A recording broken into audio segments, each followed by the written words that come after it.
Hi everyone, welcome back to my next video. Today I'm in Alaska and I happen to be meeting some other folks and I ran into Foresty Forest. Hello. If you are a YouTube follower, you live in your van and you do a lot of hiking and backpacking. Yeah, my channel is mostly about adventures, hiking, climbing, mountains, I love seeing beauty on channels and yours is just astonishing. Thanks, yeah. So how long have you been in your van?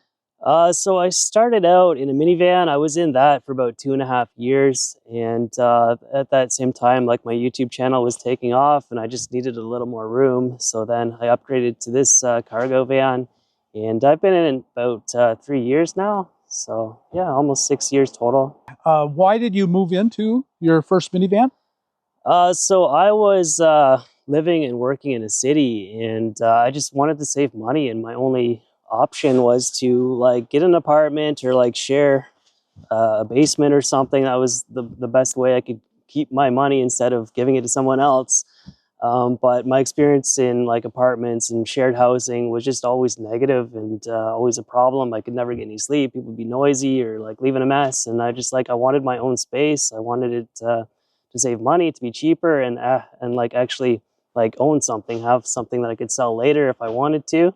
So it just made the most sense to just leap into van life and get a minivan and go from there. And I just started out simple, just pretty much had a mattress in the back of a minivan. And over the next month or two, I just decided I really liked it and decided to build it out, make it more comfortable and have heating and cooking and the whole works, and just kept evolving from there. You are a big hiking and backpacking on your YouTube channel. Tell everyone about your YouTube channel so they can go find it. Yeah, it's called Foresty Forest, and it started out mostly van life stuff, and I try to keep that kind of like the core of the channel, and try to share tips and cooking and all sorts of things and how to stay warm in the winter. But the main focus lately is more of adventures in the backcountry, hiking, backpacking, exploring, abandoned places, and yeah. Well, can we take a look inside your van, see how you're doing it? Absolutely, yeah, sure. Let's do that, folks. Okay. So we're inside the van, and on the outside it looks like any other van in the world, but boy, here on the inside it looks really, really good. Tell us about your build. So yeah, I do a lot of cold temperatures. I go through the winter in the vans, so like heating is a priority for me. So I have 2 different sources of heat. The first is like the cubic mini wood stove that I use pretty frequently. If I was still like living in the city a lot, it probably wouldn't get used as much, but with my lifestyle, it kind of suits me. And the fact I can cook on it and it doesn't use electricity, I mean, it's a huge benefit. It's like, yeah, a great way to stay warm and also a way to stay busy cutting wood, splitting wood. It's all enjoyable. It's a thing to stay busy with. So yeah, then I've got the diesel heater as well underneath the bed, a 4 kilowatt. And I use that quite frequently too, but yeah, just try to save electricity as much as I can. That's like the ongoing battle when you live in a van, is how do you stay charged up? So right, that is the hard part. And so do you have solar? No, I don't have solar. I've never actually got into that. I just charge right off the engine. I've got a 60 amp DC to DC charger, so I had to upgrade my alternator to power that. And that's it's been enough to keep me afloat, but I still have to be careful with how I use it. So yeah. And you're using batteries or a power station? I've got this is I think it's a 240 amp hour lithium. So I have 200 amp hour usable total that I have there underneath the bed. It's just all one solid battery, and they don't deal the greatest with cold. You can't charge it below freezing, so I made sure to like position it so that it like receives warmth through the winter, and I can keep an eye on it, take care of it. So this is kind of your kitchen area here. Yeah, my cooking area, and number of different ways to cook. So like I've got the induction up here that I love to use, but it's kind of something that you have to plan on when you use it because it sucks so much electricity. It's like 1800 watts. Yeah. So I usually use it every single day to make coffee, but beyond that, I have to be careful with how I use it. But I love it. I love having it. It's just, I don't know, it's so convenient to use Then underneath here, I have a gas stove that I use when I'm like camped out for days at a time and I want to save electricity. And that works. It's just a simple backpacking stove that I take with me on trips, and it just fits right in there. But yeah, I also use the wood stove to cook a lot, and then an air fryer, which is kind of a unique item to have in a van. But I love it too, and it just gives you so many options to have that. Like I can slow cook, I can air fry, I can bake and sear and all in that thing. It's just a complete all-in-one unit that's yeah, it's paid itself off, and it's another thing to stay busy with through the winter, and yeah, just get creative with meals. Yeah, sounds really good. And we're sitting on your bed. Mm-hmm. Yeah, yeah, it's a good size. It pulls out, and I can put this mattress in if I want to get a little more comfortable in here. Mm-hmm. So I usually just use a sleeping bag. I don't have any blankets or anything, and that's usually what Rocco lays on to stay warm. And lots of storage under the bed, as always. Lots of storage down there. It's just like every hobby that you have, you kind of have to carefully consider it. It's just like, where are you going to put this thing? Like I got into skiing, so it's kind of like Tetris, trying to fit all your interests into a small area. So for people who couples who live in a van this size, I can't even imagine. I can't either. Yeah. Yeah. No. And so you are in British Columbia? Yeah, I'm kind of based around British Columbia mostly. Yeah. Well, lots of beautiful hikes there. For sure, yeah. One of the most amazing places in the world. Yeah, it never ends. Being mobile, I mean, British Columbia is also bad for forest fires, unfortunately. Terrible. So, I mean, it's just another reason why van life is a good lifestyle. You just go with the conditions, you go with the flow, and yeah, you're never really committed to stay in one spot. So I have to ask, everyone wants to know, is how do you go to the bathroom? I have a shovel that I carry with me that it's stored over there. So, I mean, when you're out in the wilderness, I mean, it's very easy to just go dig a hole and bury it. Yeah, just be responsible. When you're in places like this, I mean, if there's an outhouse 5 minutes away, then I'll just drive to it. Like, I won't, try to ruin a place like this, which a lot of people sadly do. I have a bottle if I'm in the city or whatever. I mean, you never know. Like, sometimes a toilet is a 10-minute drive away, and you just have to go now, so. And showering, how do you keep clean? I don't have any method in here to shower, so it's usually like recreation centers or climbing gyms or whatever. Yeah, truck stops, Loves. I like going to Loves. It's a little expensive in the States, but yeah, it's one of those things. And so do you travel in the States quite a bit?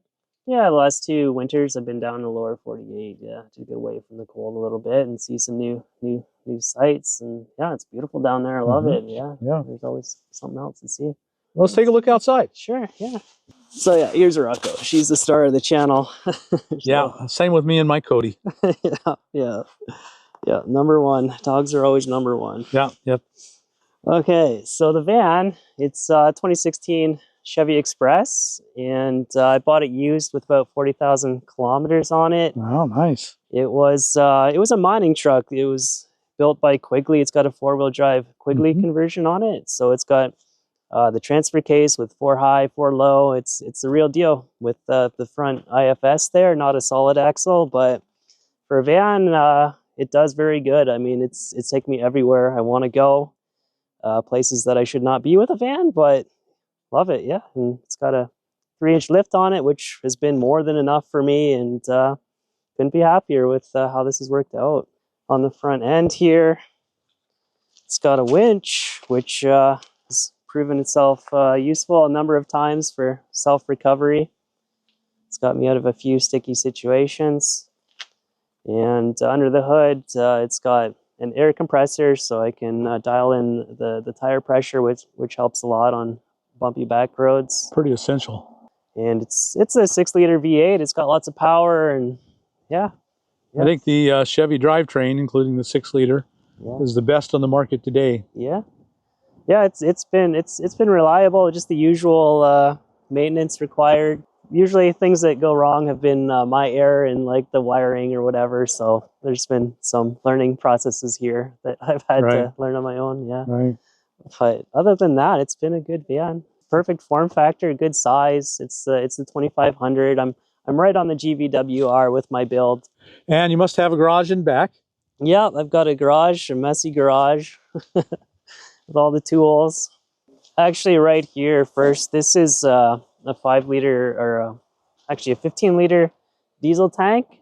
I originally had this on on the inside, but I found the fumes coming off it were just yeah, definitely noticeable and probably going to make me sick over the long term. So I just suddenly decided to mount it on the outside, and I just whipped together this little compartment, which has made a big difference. That is really nice. Safe too. Yeah, much safer. Yeah, it's oh man, you carry a chainsaw with you. Well, if you got a wood stove. Yeah. 2 chainsaws actually. I've got an electric one that I use occasionally. It's the stealth chainsaw. If you're in a place like this with people around, it's nice and quiet. But this one, I mean, this one is the true workhorse. It gets the work done. Everything just fits together like Tetris. I mean, I'm not a great planner when I build things. I just kind of wing it and things come together as they do. But sometimes I just get lucky, like this e-bike just fit in here perfectly, and it's great to have. Like when you want to explore back roads that you can't get the van down, you can just go a little further with an e-bike. Definitely a power hog. It's another thing that's hard to keep charged up if it's fully depleted, so something to consider. Oh, I also have a VHF radio. For in Canada, when we're driving on logging roads, it's really important to have radio communications with the logging trucks on those narrow roads, because they come zipping down there, and it's pretty dangerous. So it's good to announce your presence and know where everyone else is too. A lot of people aren't aware how much free camping there is in the most beautiful parts of British Columbia. Oh, so why don't you tell us a little bit about that? Oh, it's never ending in BC. There's logging roads absolutely everywhere. Right. Like if you want to camp out for a week or a month or whatever, you can find a spot and have a whole mountain range to yourself. Like it's probably one of my favorite places to do van life. The amount of freedom there is amazing. But yeah, it's, you know, in America we have the dispersed camping in BLM and National Forest, but yours is Crown land, I think it might be as good or better. Yeah. It's really good. Yeah, it's pretty vast. Wherever you are, there's choices. Like there's no reason to really sleep in cities anymore for me personally. Like when I first started out, like stealth was a big deal, and being able to stay in cities, but now it's mostly about Forest Service roads and BLM and Crown land. Everyone should go visit BC and check out Forest's channel and learn about some of the places where you can go and what you can see. And then it is so beautiful that everyone should check out BC. So you're Canadian, right? You live in, were you in Vancouver or? I started out in Ontario, close to Toronto. Wow, that's a huge city. Yeah, big city. So it was tricky to get into van life there in the city. Like that was one of the scariest things. Like how do you live in a city in a van and live for free like that? So that was. And so you were stealth parking, living right there in the city. And how did that go for you? I'm not familiar enough with Canada to know how that works. Well, yeah, it was interesting. It was scary, like just to figure out the city and places I could park. I chose to work on a night shift, so then that helps. Yeah, during the day it's like free range to sleep wherever you want in the city. So it was basically just the weekends that I had to worry about overnight parking.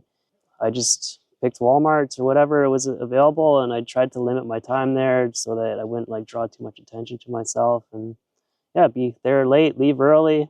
And just be responsible. And how did you make that transition to now you're mostly in the van backpacking and things? Yeah. How did that transition happen? It was kind of a slow process. Like as I started making videos, I mean, I had a small audience, a small income off YouTube, but a job just kind of came to an end. That was back August 2019. And I just made the leap. I made the decision to move out west, and I started looking for work. And at the same time, I just had a video that went viral. And from that time forward, I've just been a YouTuber. So like I have a mobile source of income that I can survive off of and make some savings too. Yeah, one thing just kind of led to another. I've been fortunate that way. You know, a lot of people there think oh, that's the good life. You just make a video or two and there's nothing to it and you don't hardly work and and you get a lot of money. So is that how it's worked for you? Not exactly. Not exactly. No, yeah, it's a full-time career. There's a lot of work behind the scenes, it's a job. To keep that afloat, Yeah. And most of us aren't getting very rich doing it, but you're living on it, and that's good. Yeah, really good. Yeah, it's been enough to keep me afloat, and yeah, it works. I've been happy with it.